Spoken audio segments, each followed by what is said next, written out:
biggest disability that we have as human beings is unbelief. Everything starts with a vision, and a man without vision dies. How are you going to make it? I don't know, but I will. See, you will when you put yourself in that kind of situation. I'm reminded of two frogs that were hopping down the road, and they fell into a bottle of milk. And one was hopping up and down for a while, and he drowned. He just gave up. But this other frog just kept on kicking. He wouldn't give up. He just kept on kicking. And pretty soon he churned that milk into butter, and he walked on out.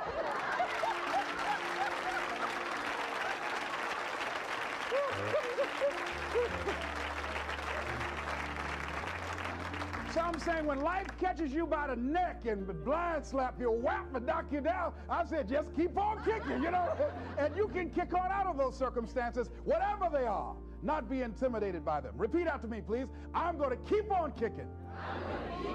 I'm going to conquer my fears. I'm never going to give up. Keep shake somebody's hand on your right and left and say, keep on, keep it on. I think I feel fear quite strongly. So it's not as though I just have the absence of fear. I feel it quite strongly. But there are just times when something is important enough, you believe in it enough, that you do it in spite of the fear. People shouldn't think, people shouldn't think, well, I feel fear about this and therefore I shouldn't do it. It's normal to feel fear. Like there'd have to be something mentally wrong if you didn't feel fear. So you just feel it and let the importance of it drive you to do it anyway? Yeah, actually something that can be helpful is fatalism, to some degree. If you just accept the probabilities, then that diminishes fear. When starting SpaceX, I thought the odds of success were less than 10%.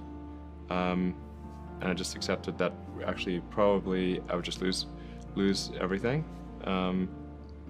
But that maybe would make some progress. If we could just move the ball forward, even if we died, maybe some other company could pick up the baton and keep moving it forward, so that would still do some good.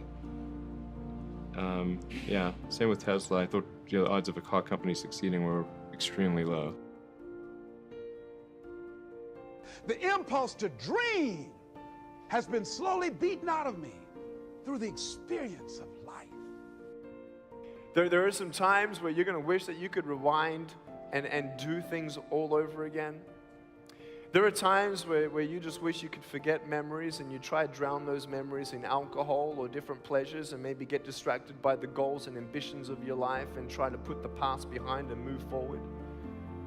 We're all human beings. Please don't get me wrong. I don't wake up every morning with a smile on my face like, hi everybody! I have ups and downs. You see my foot? Ups and downs, ups and downs. The first thing I want you to take away from today is this: you will have good days and you'll have bad days, but you will always learn something more or something new, and you will learn more overall on bad days than good days. You will learn more about yourself, you'll learn more about relationships, you'll learn about life and principles, and it'll build your character. If you're a person who wants to, let's say, improve on your character of patience, let's say, don't complain when you're waiting in a line. You ain't going to grow in patience until you're put in a place to wait. It's like you go into a gym and, you're walking through the front doors and, you tell your wife or your husband, I'm going to the gym. You go into the gym and you come in 3 feet and you do a U-turn and you ride out, I went to the gym.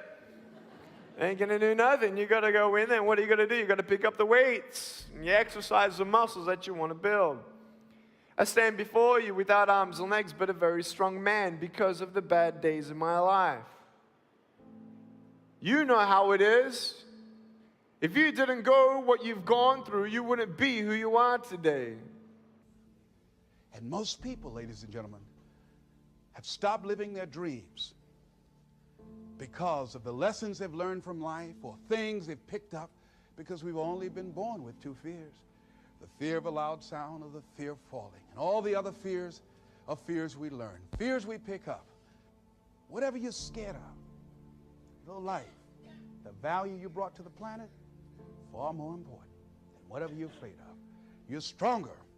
So as we begin to look toward the future and look at what will it take for us to break through those fears, one, acknowledging the fear, knowing it's all right, some fear is healthy. Beginning to know that your dreams, your passions, your drive to achieve whatever it is you want, as it has more power and meaning, it will move you past your fears. As you begin to feel that you deserve it, your passion and goal is so strong, the fears won't matter.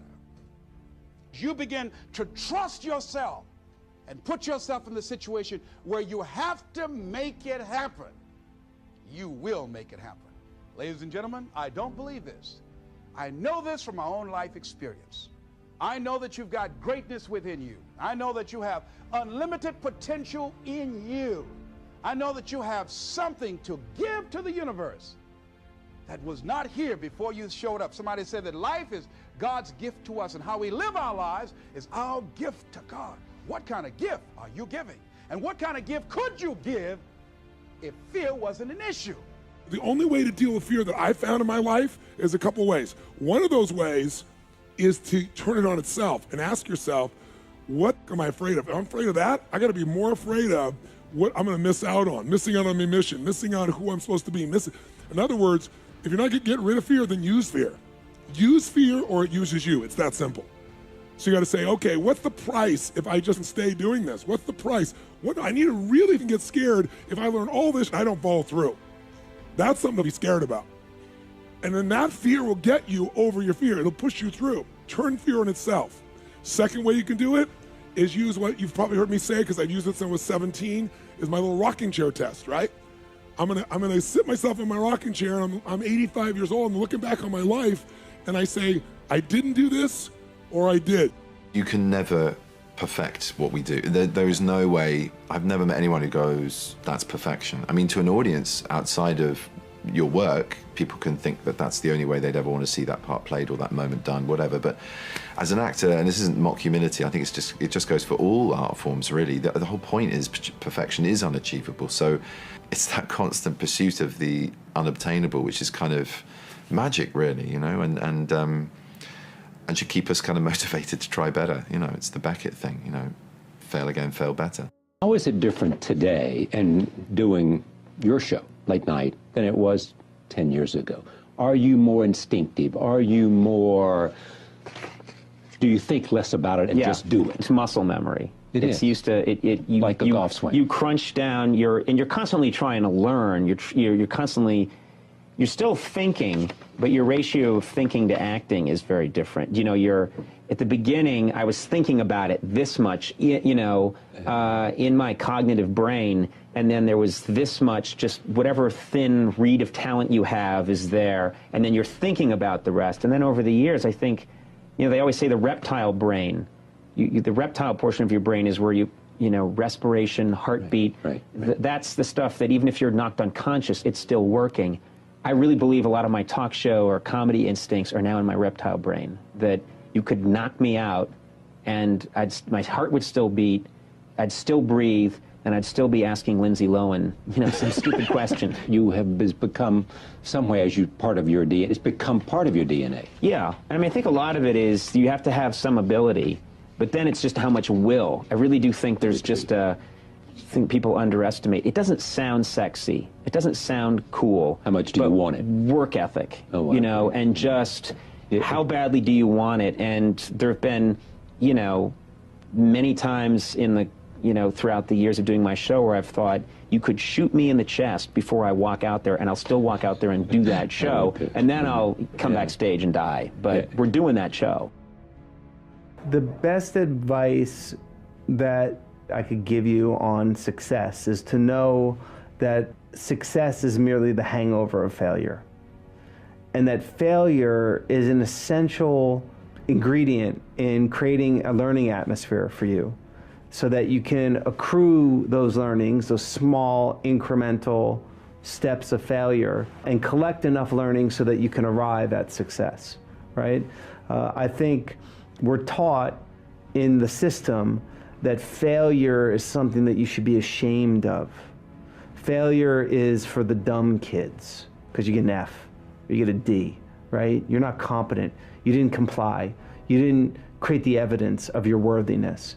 And I could tell you, as someone who's successful, right, both financially and from a wealth creation point of view, but more importantly, a wealth that matters, that success doesn't look like an A+. It doesn't look like 110 in extra credit.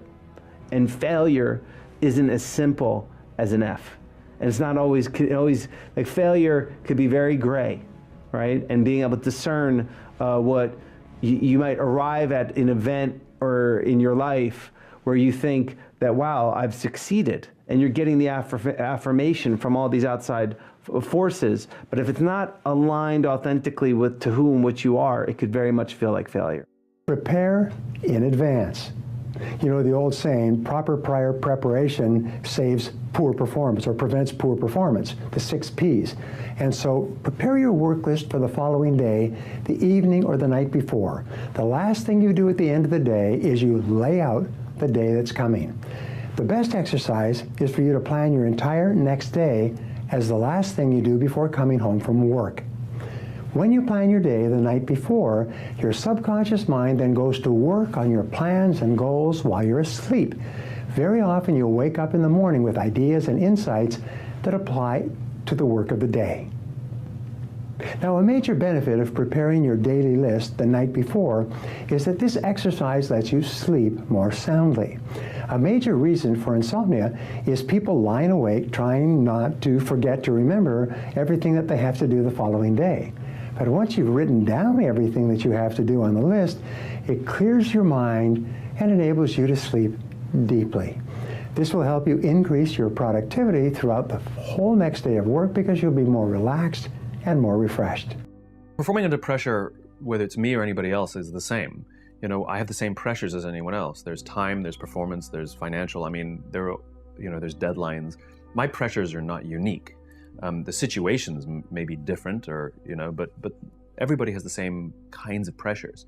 But what I found, or what I find fascinating, is the interpretation of the stimuli. Let me explain.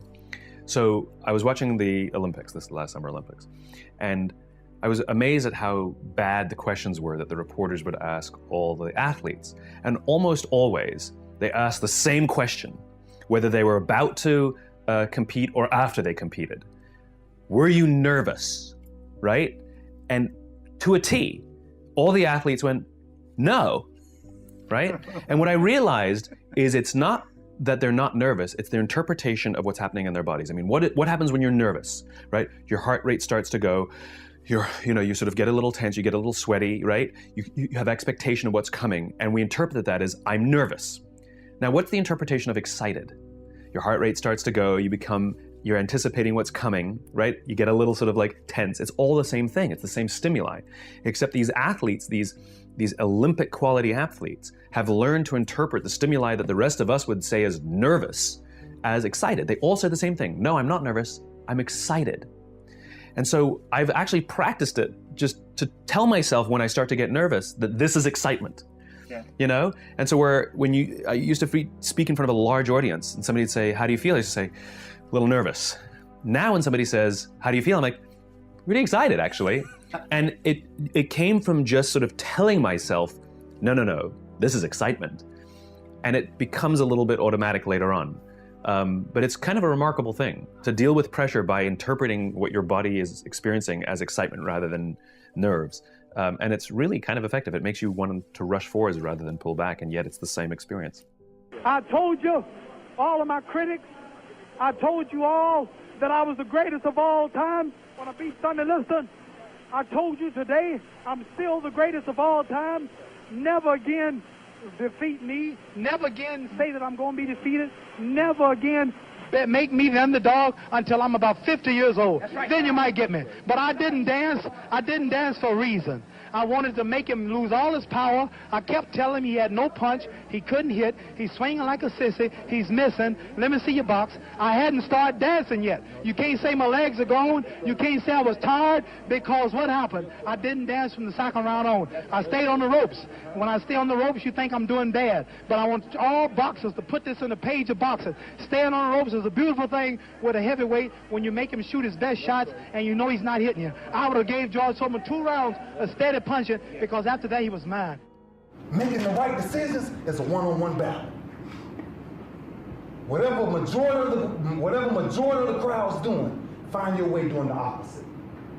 And see 9 times out of 10 how right you turn out to be. How many of you, a show of hands, how many of you have found out a way to not waste time? Show of hands. So it's simple. See, God gives us a lot of things in life, but it's a couple things he don't give us. And time is something he gives no man. That's the one thing, no matter if you look at your watch, I looked at my watch, you look at your clock, I looked at my clock, you look at your phone, I looked at my phone. Time slows down for no man. So the question is, how much time you gonna waste? I gave up on trying to make money years ago. I gave up on entertaining clubs years ago, 14 years, since I even thought about taking a step in anything that doesn't reflect where I'm trying to go.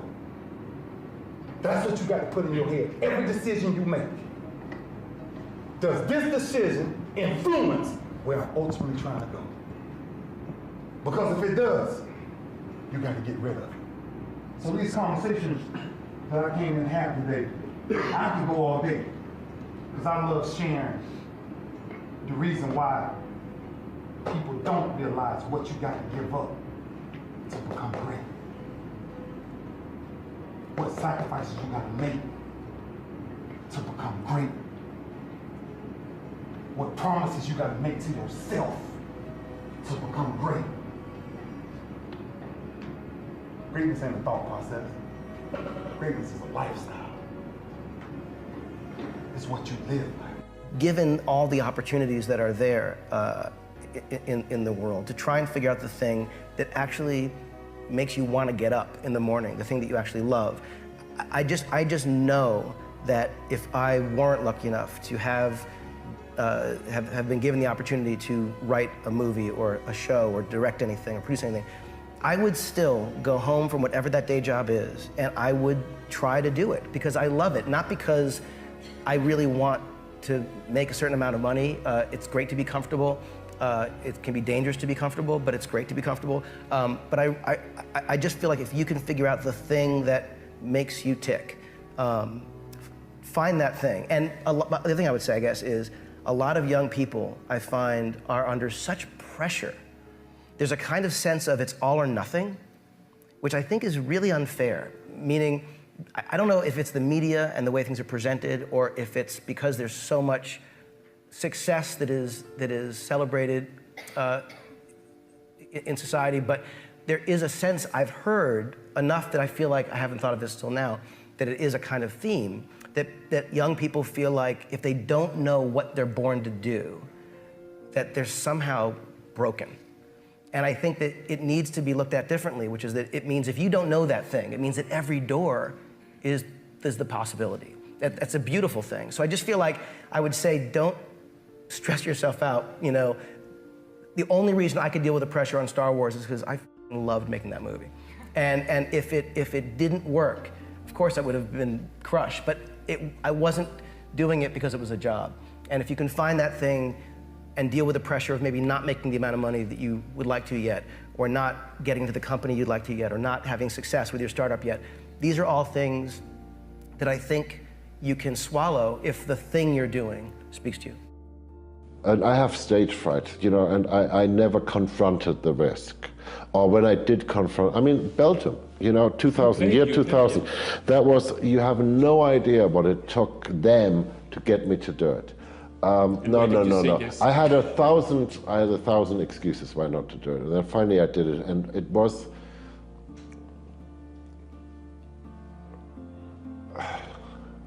exquisitely horrifying. That's the only way I can put it. Complex. Yes, it was very, very, very complex. And what was really good was right at the beginning, within like 2 seconds, I played just the worst wrong note.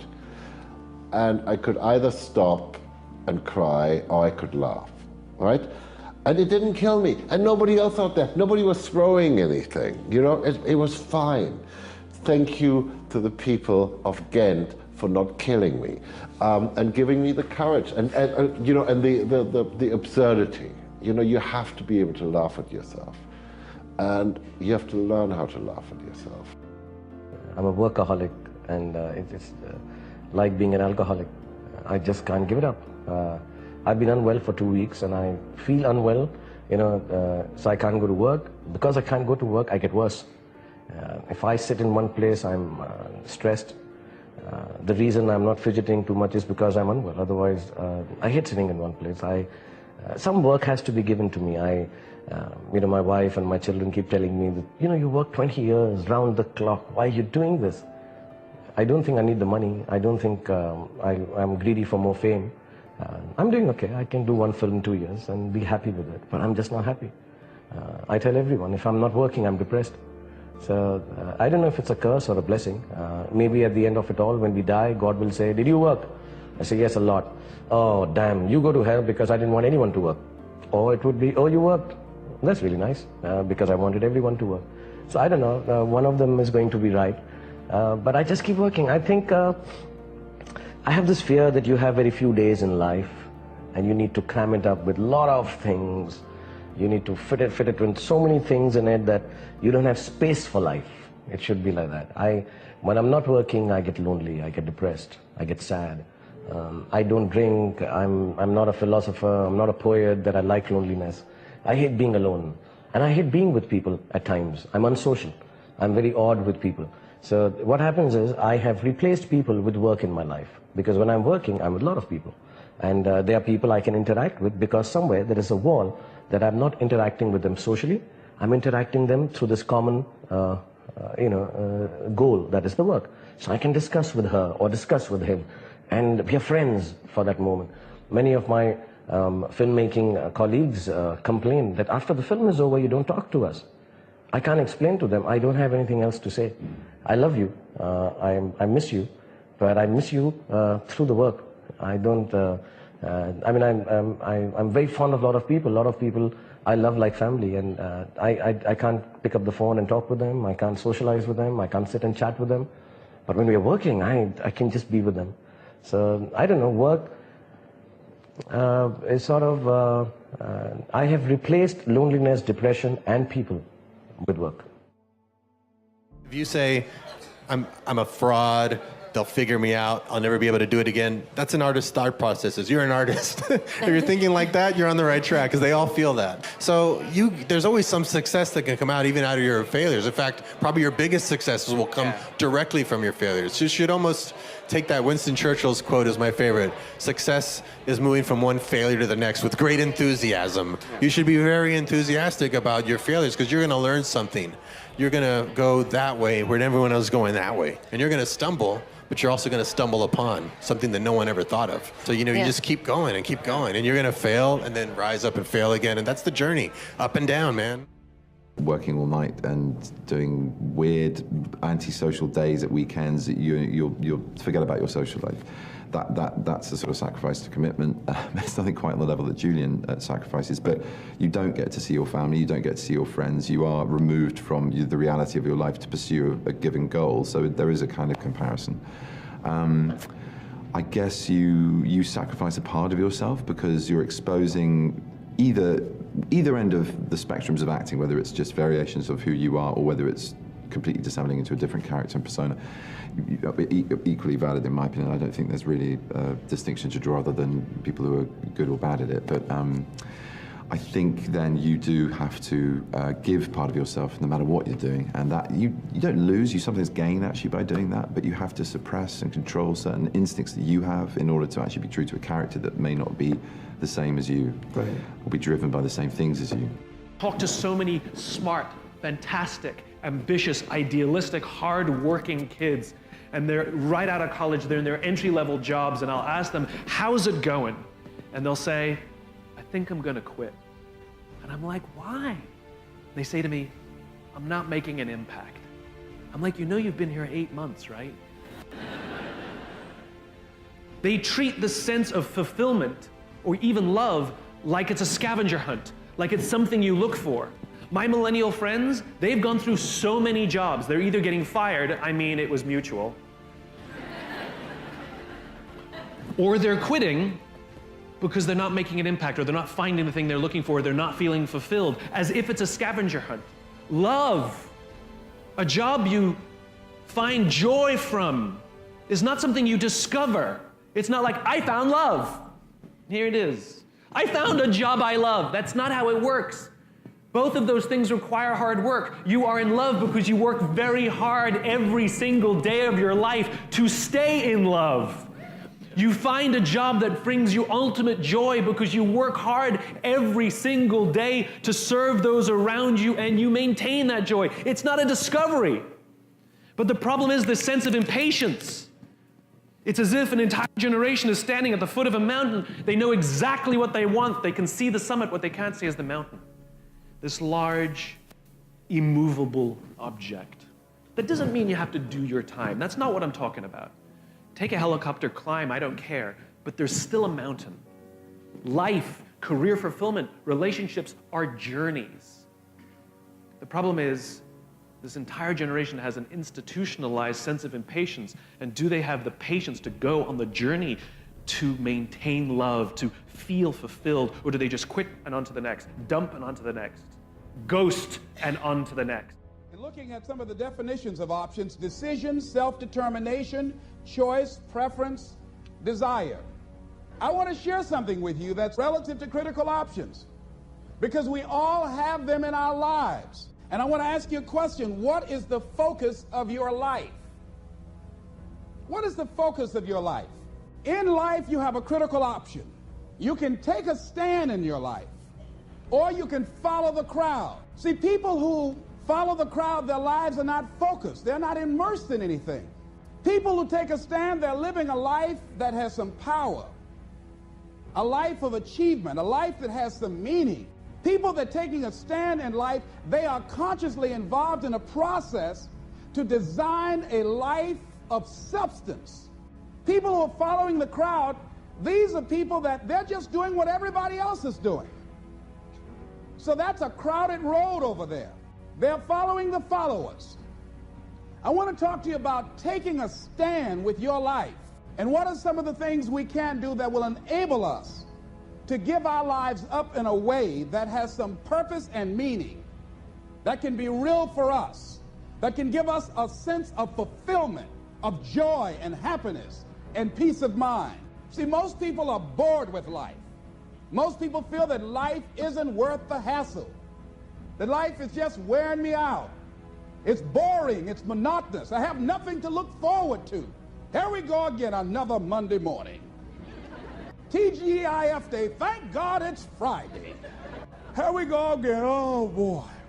You see what the man meant about many people die at age 25 and don't get buried until they're 65? Doing the same thing the same way every day, looking at these faces, just walking around. I mean, you got to be aware of these faces. They affect you, you know. Try to stay around pleasant faces, and if you have an unpleasant face, try and smile more. It's good for your health. And there's another dividend, you look better too. So looking for a way in which we can begin to give our lives some special power. Number one, commit yourself to giving your best at all times. Now that's not easy. See, most people, and particularly those who are working in corporations, they're finding now they've got to change their behavior. We're now involved in a world economy. We will never do business the way in which we've done business in the past. We will never be able to, in the American workplace, do just enough to get by. Now the standards have been raised. Quality and productivity has been increased because of the competition. And so now average performance will not be enough. This is a new day. Competition is fierce. So people who've been locked into a behavior pattern are working just hard enough to keep from getting fired. They're being laid off, are forced into early retirement. It's a new game now. So now more than ever, it's about increased productivity. Now more than ever, it's about superior quality service. Now more than ever, it's about creating a positive atmosphere in the workplace, and people that have that competitive edge, people that are hungry to make it. See, you got to be hungry now. You can't just casually walk around, well, I'll get to it later on. Oh, no, this is a new day right now. Committing yourself to give your best at all times, regardless of the competition to do otherwise, or the influences of negative people that will tell you, hey, look here, don't push yourself too much. Now's the time to push yourself, to always get in the habit of giving the best that you have to share. You really can't plan a fight when you're meeting a man you've never met before, right? You just have to get your tools ready. Here's a car stops on the highway. They call the AAA or whatever and say, my car's broke down. What it is, the lady, she don't know it's broke. Well, the man comes with all the tools, and he come equipped to handle whatever the problem is. An astronaut goes into space, and he pretends that something happens to the ship before he take off. He gets out and he works on it. He's not looking for something to happen, but it might happen. So I didn't know. I just had everything ready. Now, after the first round, being here with a top professional, a man so great, had so many knockouts, never been defeated, never been even scratched, I didn't know really how good he was. So I had to come in, actually a little nervous, and with everything ready. After one round of dancing, I found out that this would tire me out. So I would have to resort to ropes. I figured that out after the first round. So I said, I'm going to go to these ropes, and I'm going to let this man throw everything he can, let him tire himself out. He might look like he's winning, and if he don't hurt me, I'm going to stay here. But if he should be as great as they say he is, if he hits as hard as they say he hit, when he hits you and breaks your arm, he knocked out Joe Frazier, I couldn't do it, knocked out Ken Norton. He was a big, bad giant before the fight, you remember. Now, you remember that, don't you? Yeah, I do. How bad he was? They don't say that now, but you remember he was a real bad cat the other day, right? Don't forget that. Now, after I found out he didn't have it, I stayed there. But if he had had what I thought he had or what they said he had, I'd have kept running, hoping I wouldn't get tired. How many times have you had somebody say to you, hey, have you got a minute, Bob? Have you got a minute? They don't want a minute. I want you to think about that. I read a poem one time. I said, I have only just a minute, only 60 seconds in it. It was forced upon me. I can't refuse it. I didn't seek it and I didn't choose it, but it's up to me to use it. I must suffer if I lose it, give account if I abuse it. It's only a tiny little minute, but eternity is in it. Well, at any rate, I thought I'm going to put this on a video and I'm just going to share it with everybody. Just this one little part out of the seminar I'm making. I want you to look at this sand timer and I want you to think about your life. The sand in the top of the glass represents the future. The sand in the bottom of the glass represents the past. Now, do you know, we know what's in the past, and yet we can't do anything about it. Do you know what the trick is? You don't know how much sand's in the top of the glass. You may think you have a lot. You might only have a little. Then again, you may think you have a little, and you might have a lot. When I was a little boy, I was raised by my grandmother. And I don't know, when I was a little gaffer, she was probably 60, but as long as I can remember, Grandma would say, I'll soon be gone, dear, I'll soon be gone. Well, you know, we loved her. She was really an angel of God, but we thought she was never going to go. She lived to be 94 for 30-some years. I'll soon be gone. She didn't think she had much time left. She had 34 years left. Now, about the same time, I had a buddy of mine, Bob Yates. He was just 16. And bang, he ran into the abutment of a bridge and his life was snuffed out. If you had asked him a half hour before how much sand he had left, he would have said at least a half a century. He didn't have a half an hour. See, the trick is we don't know how much sand we have left. The future, we don't know. The past, it's gone. Now, the only thing you can deal with is what's right here, right now. And if you look, the sand is always moving. Now, think of this. You see, I was working on that, and then I was working on a graph I've got here on my computer, and I'm thinking of the time somebody said, hey, have you got a minute? Well, they don't really want a minute. Do you know if you're earning $50,000 a year, a minute's 42 cents? A half hour is $12.50. If we take that ahead a bit, if you're earning $80,000 a year, a minute's 67 cents. Half hour is $20. If you're earning $150,000 a year, you got a minute? It costs you $1.25 a minute. A half hour is $37.50. So you see, if somebody said, you want to stop for a cup of coffee? Well, if you're earning $250,000 a year, a minute is $2.08. Half hour is $62.50. And then, of course, you got the coffee to pay for on top of that. So you see, the point is this. This is all we've got right here, right now. We don't know how much we have left in the future, but we do know what we've got now. And I have found the people that win are the people who make up their mind. They're not going to waste the minutes. They're going to be productive. They're going to make it happen every minute. At 18, I was really fortunate when I met a monk. And this monk was invited to speak. And I kind of just went because one of my friends forced me to. At that time, I was listening to CEOs and entrepreneurs and business people and marketers who I thought that's what I was aspiring to be like. And then I hear this monk. And he captivated me like no one had ever captivated me before. It was like staring at the most beautiful woman on the planet. You know, I was completely fixated on him and his message. See, we live in echo chambers. We're just surrounded by the same thinking. How often do you bump into a monk? You know, it just doesn't happen.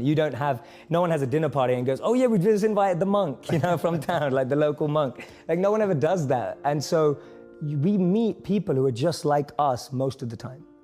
And we talk about this in business all the time. If you want to be a billionaire, spend time with billionaires. If you want to be a millionaire, spend time with millionaires. If you want to be a tech startup, spend time with, you know, that's the common rhetoric that we hear all the time. But what if you want to find purpose and master the mind? There's no one better than a monk who's mastered the mind. So for me, the first step is just opening yourself up to new experiences and new role models.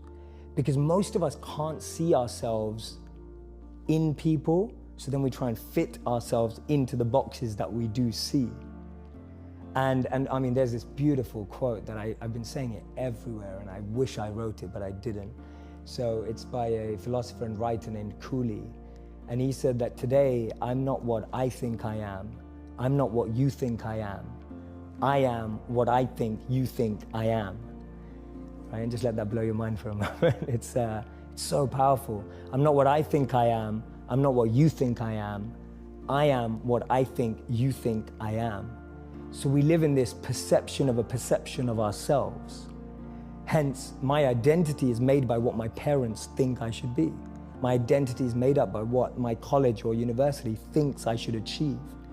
While you're living in that bubble and that echo chamber, getting to what you really want to do is impossible because maybe that just doesn't fit. And I think so many people feel that way today, that they don't fit into the current education system. They don't fit with the 3 or 4 or 5 careers that you're taught exist. So that process of self-excavation and actualization first requires being exposed. You can't be what you can't see. If I never saw a monk, I would never have wanted to be a monk. If I never meet a billionaire, I wouldn't want to be one because I wouldn't know what that feels like. I don't know what it looks like. I don't know what it takes. And I think that's the biggest challenge of our society, that we're not exposed. So that's the first step, being exposed to unique experiences and role models. Second step is finding that experience or role model that you're passionate about, and exactly like you said, taking it seriously. Shadow them, network with them, spend time with them, observe them, even from afar. It takes that observation, being addicted to observing that person's lifestyle.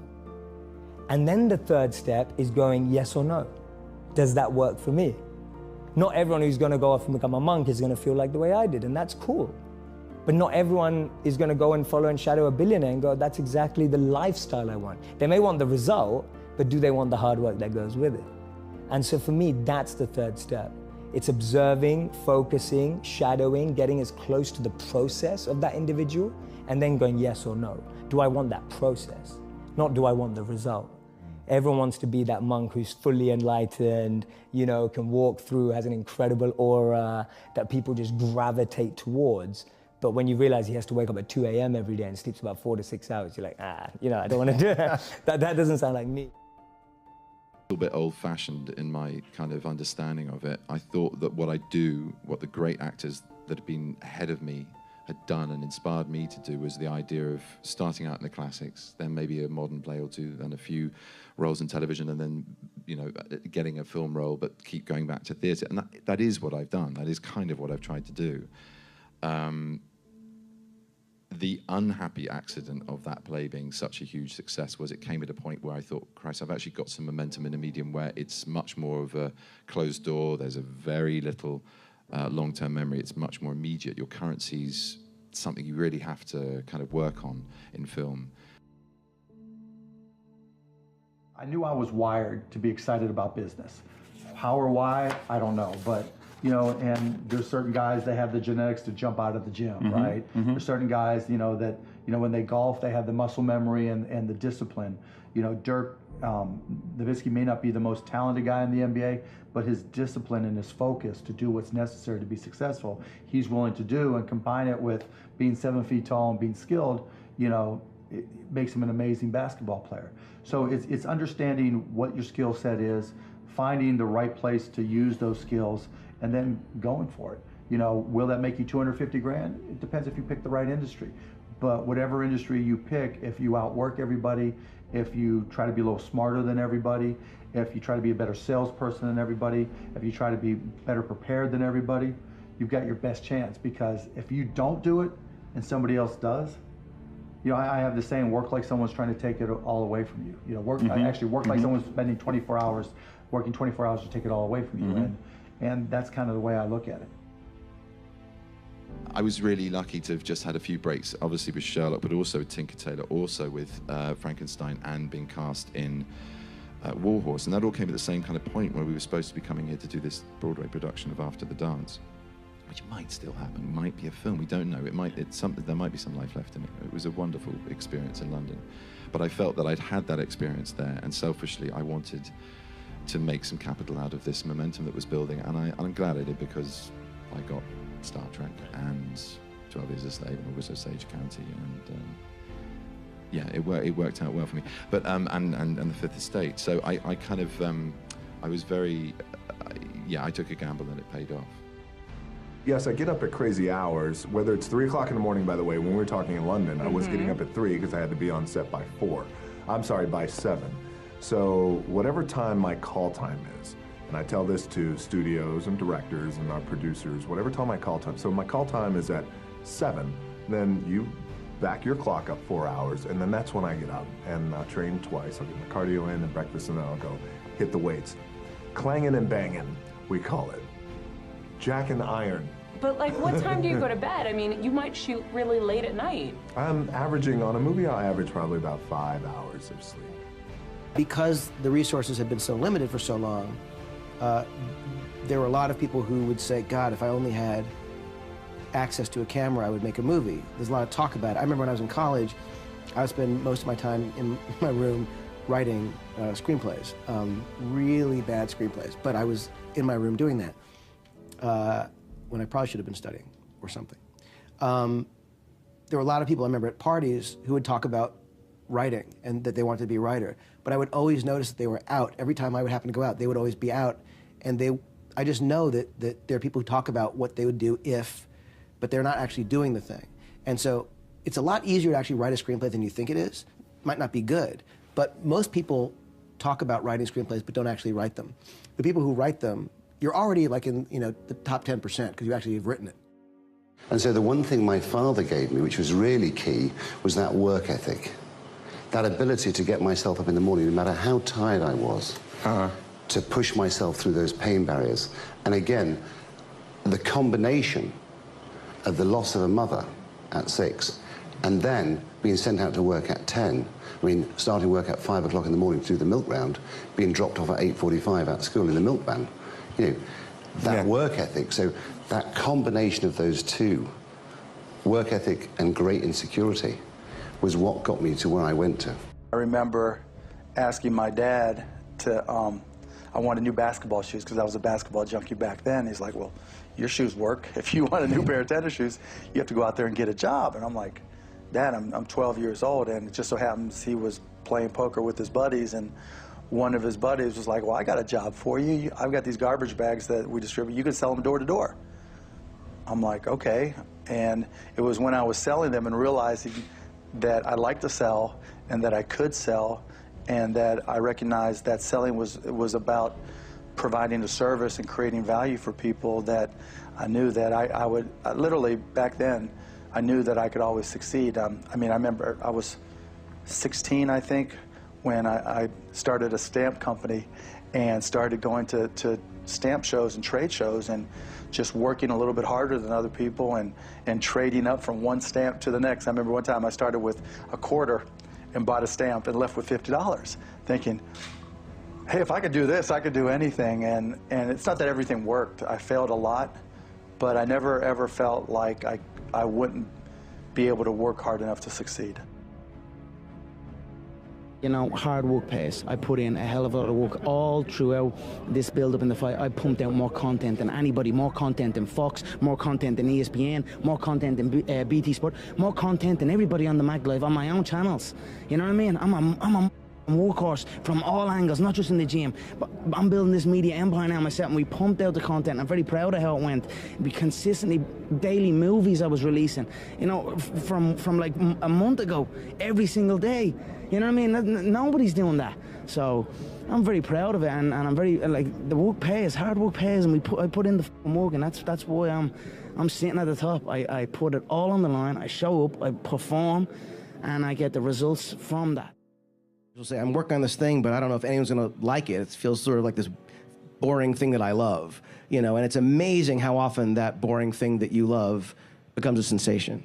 And I think the key is to do that. Once you start working on something saying, oh, they'll like this will be cool for them. I mean, literally, we were working on this book, you know, and we were like, this is insane.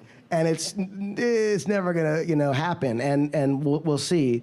And, you know, to approach something with a kind of excitement that is shared in this weird way where you just know it makes you happy.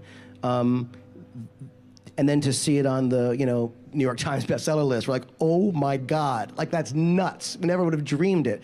It's really a result of, you know, having an idea that stayed with me and that I loved, but that Lindsay felt like, oh, this could be something. Finding Doug, who took it and said, oh my God, what about this? And it was like at each stage we were sort of, you know, just turned on by what it could be, but never thinking, oh, this is gonna work really well. Because actually we were thinking, oh my God, no publisher's ever gonna be able to pull this off, you know, which Little Brown and Mulholland Books totally did.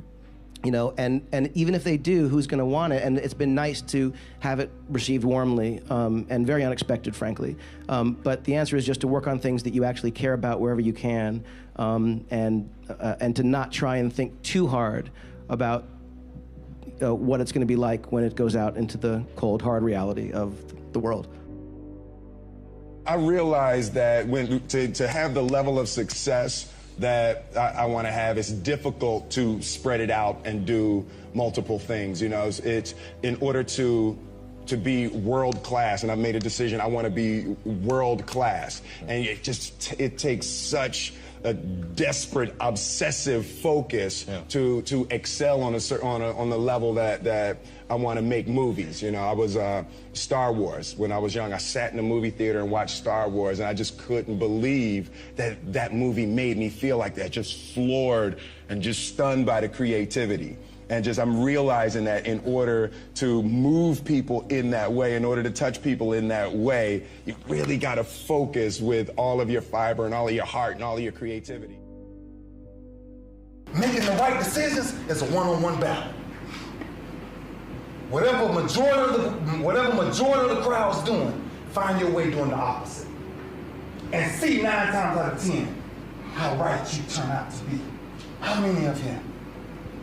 A show of hands.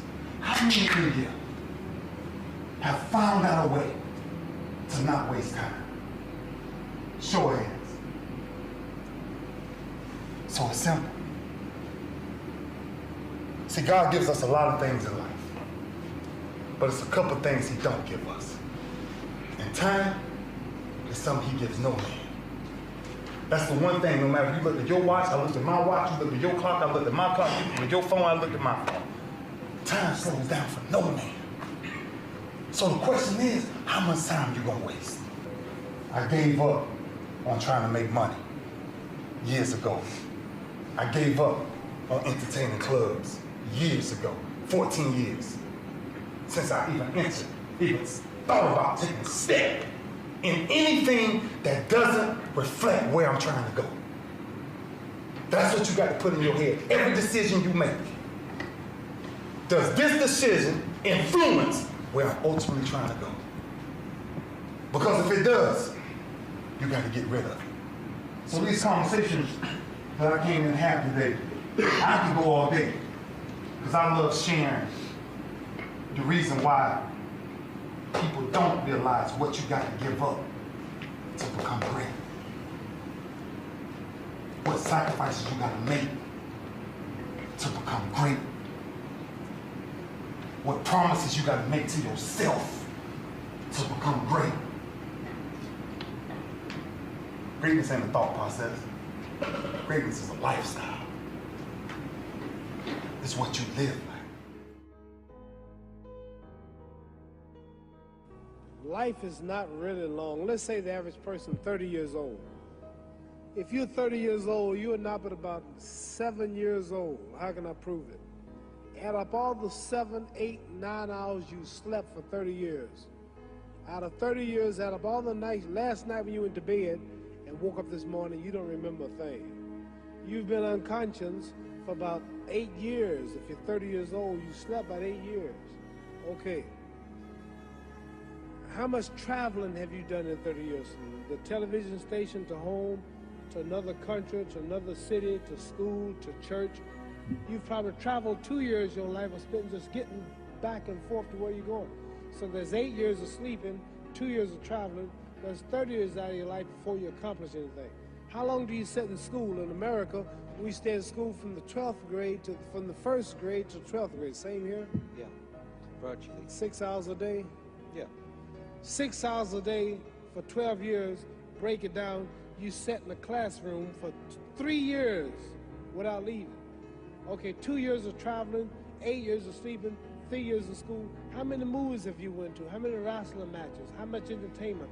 How many movie theaters, live plays, baseball games? Probably 2 years of entertainment. So by the time a man, you older people know him, bear with us what I'm saying, by the time you have children, by the time you have made a way for your children, by the time you've paid for your home, you're pushing 60 years old. So life is real short. So you add up all your traveling, add up all your sleeping, add up all your school, add up all your entertainment, you've probably been half your life doing nothing. So what am I? I'm 35 years old. 30 more years, I'll be 65. We don't have no more influence. We can't do nothing much at 65. Your wife will tell you that. So what I'm saying, when you're 65,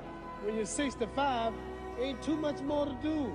So did you know I'll be 65 in 30 more years? In those 30 years, I have to sleep 9 years. I don't have 30 years of daylight. I have to travel back to America, take 6, 7 miles. All my traveling, probably 4 years of traveling in the next 30 years, about 9 years of sleeping, television, movies, entertainment, about 3 years of entertainment. Out of 30 years, I might have about 16 years to be productive. So it's how we can all break individual lives down. What am I going to do in the next 16 years? What's the best thing I can do?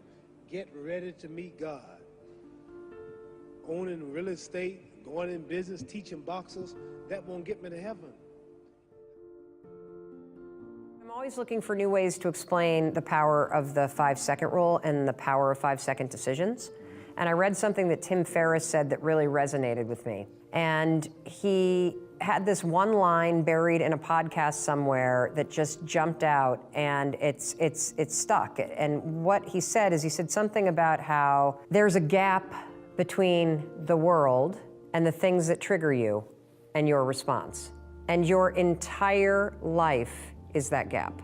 When you start to, this is not what he said, I kind of identified this gap, and I, of course, intrinsically was like, well, absolutely, that's the 5-second window between instinct or stimulus and your reaction. And when you start to understand that your whole life plays out in this 5-second gap, and that there's a gap that's 5 seconds long between fear and courage, and there's a gap that's 5 seconds long between self-doubt and confidence, that is your life. And what's super cool about understanding that your whole life is inside this gap is it's so small, everybody, that you have the ability to control it.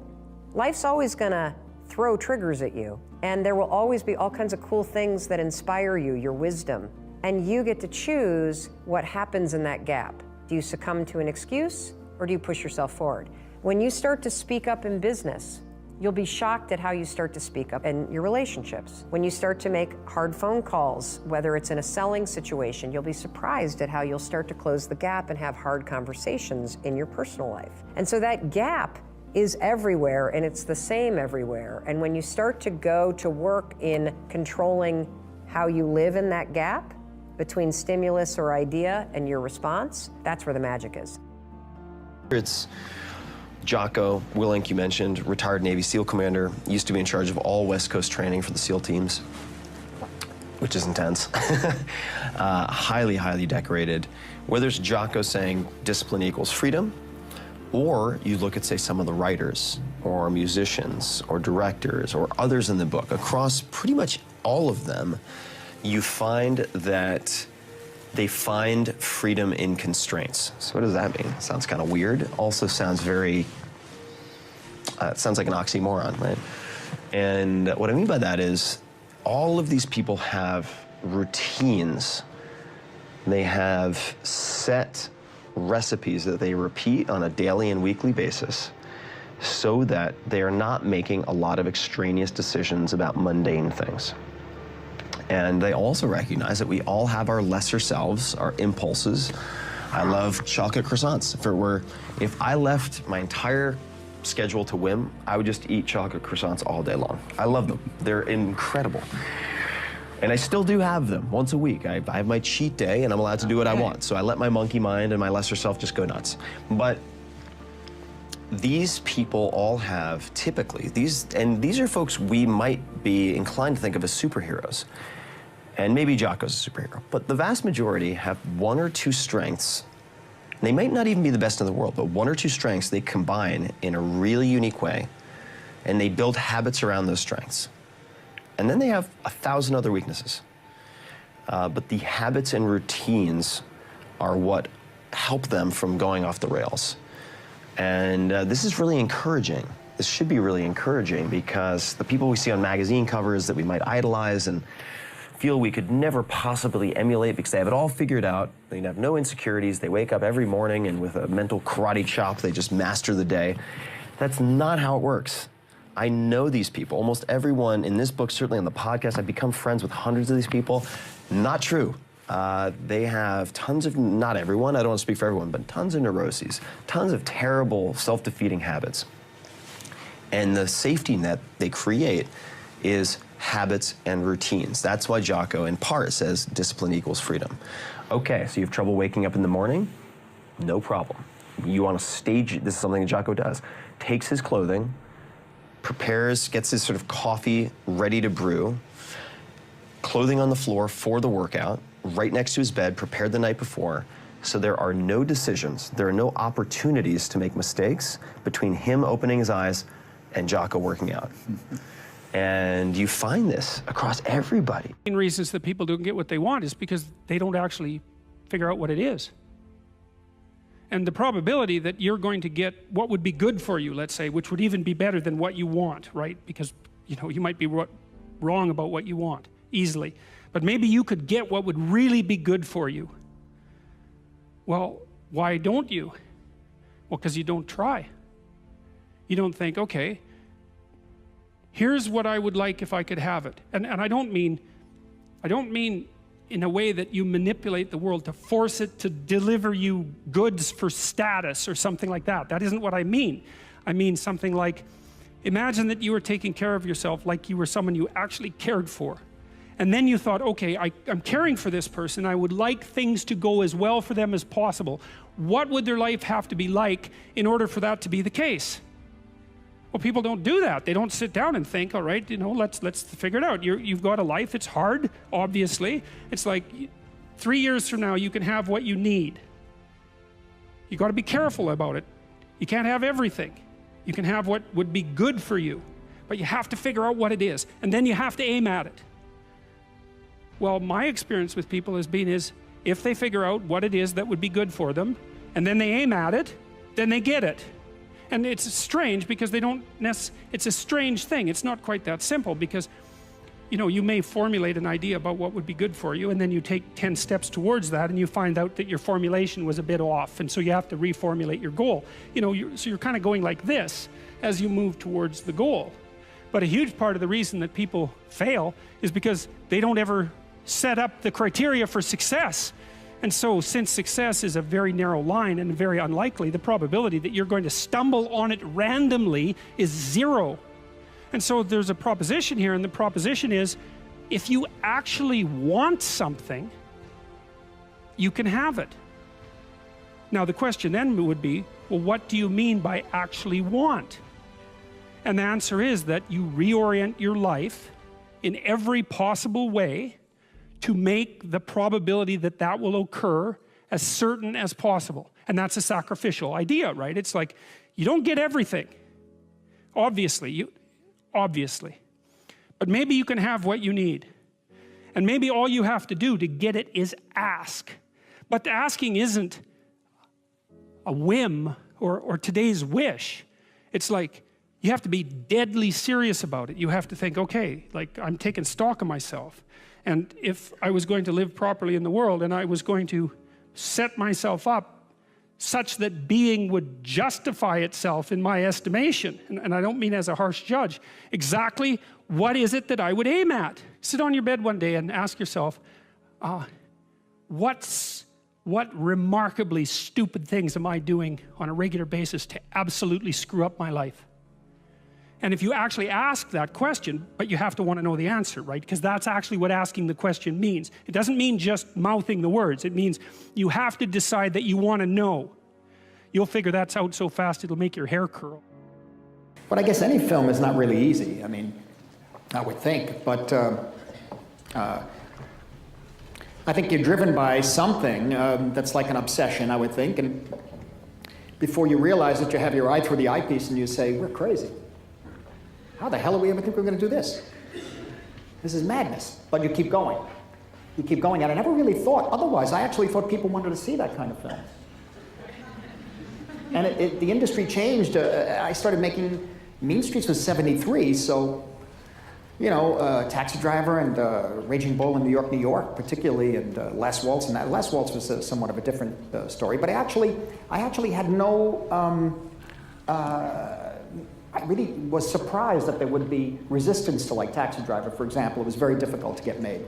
And certainly Last Temptation of Christ, I understood there would have been some controversy, but usually from certain areas, not necessarily what happened at the time. So we just go ahead and then, you know, eventually there's some studio people, and in the case of Taxi Driver, it was a combination of De Niro and myself. He had just done Godfather 2.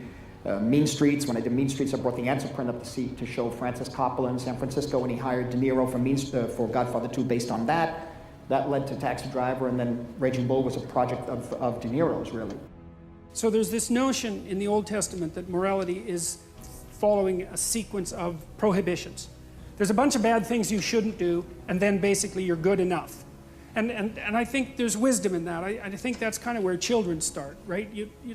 I mean, I love children and all that, but they're crazy little creatures, and they need to be, you know, civilized. And partly what you do is you lay prohibitions on them, and mostly what you're trying to do is lay prohibitions on them for the behaviors that, if they manifested, would make their life miserable. So this is why this thing that I've said to people has become this crazy internet meme, but that's to clean up your room, and which is a lot better and more useful than people think. It's a lot harder too, but the first thing you do, I think, and I learned this in part from Solzhenitsyn when he was trying to iron out his soul when he was in the Gulag, because he was trying to figure out how he got there, how he contributed to how he got there. You know, not Stalin and Hitler, even though they were kind of to blame, you know, but there wasn't much he could do about that. I think what you have to do, and this is part of humility, is you have to look around you within your sphere of influence, like the direct sphere of influence, and fix the things that announce themselves as in need of repair. And those are often small things, you know, and they can be like your room. Put it in order, because the thing is, it isn't exactly so important that your room is in order, although it is. What's important is that you learn how to distinguish between chaos and order, and to be able to act in a manner that produces order. And I think you can do something as simple as just sit on your bed and think, okay, there's probably like 5 things I could do today so that tomorrow morning is slightly better than this morning was, at least I'm not falling behind. And those will usually be, it's like having to eat a toad in the morning, right? It's like, it's not going to be something you want to do. There'll be things you're trying to avoid. They're snakes, essentially. But if you ask yourself, like you're asking someone, which I think is a form of prayer, if you ask yourself, instead of telling yourself, you know, what is it that I could do to set things more right today that I would actually do? It's usually some small thing because you're not that disciplined, you know. Then you can go do it. And then you put the world together a little more when you do that. And that spreads out. But you also construct yourself into something that's better able to call order forth from chaos. And that makes you just incrementally stronger. And then the next day, you can maybe take on a slightly larger task. And like, you get the benefit of compound interest if you do that. It's a tremendously powerful technique. And I think if you do that, at some point, instead of just having to fix things up that are not good, you'll start to get a glimmer of the positive things that you could do, you know, the positive things that you could do that would actually constitute a vision. And that's what I would recommend. What you do, people will recognize that. I really believe it.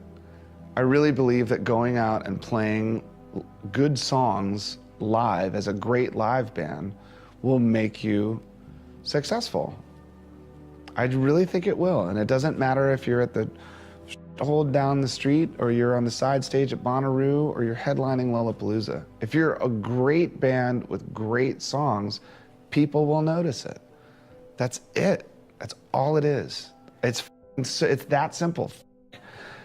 Product placement and labels and A&R people and all that bullshit, it doesn't matter. I swear to God, it doesn't matter.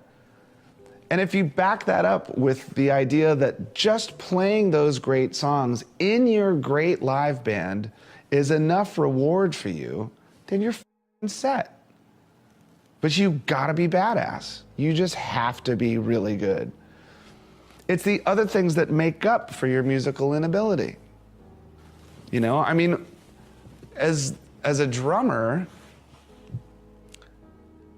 I never felt like I am going to be on the cover of Modern Drummer magazine because I'm the best drummer in the world. I just knew that if you put me on stage without a PA or floor monitors in a small club, that I would beat the shit out of my drums so much that people go, God damn, did you see that drummer? Right. Whoa. And I'd walk away from every show like, there you go. I just beat the piss out of those things and people saw it. People took notice, for sure. And that was great. So at the end of the show, I was a successful musician because I had achieved what I wanted to achieve. So I honestly believe, I mean, I know lots of musicians that went down to South by Southwest and said, well, it's easy for you to say. I'm like, man, I was in the same position you are in 24 years ago. That was it. I worked in a furniture warehouse and I wanted people to like my music, so I played out as much as I could, you know? And if you really, honestly, like I said, if you're passionate and driven and focused in what you do, if you're really good at it, people will take notice. That's basically it. I mean, I don't understand the industry. I don't understand where music is headed. I don't really understand technology.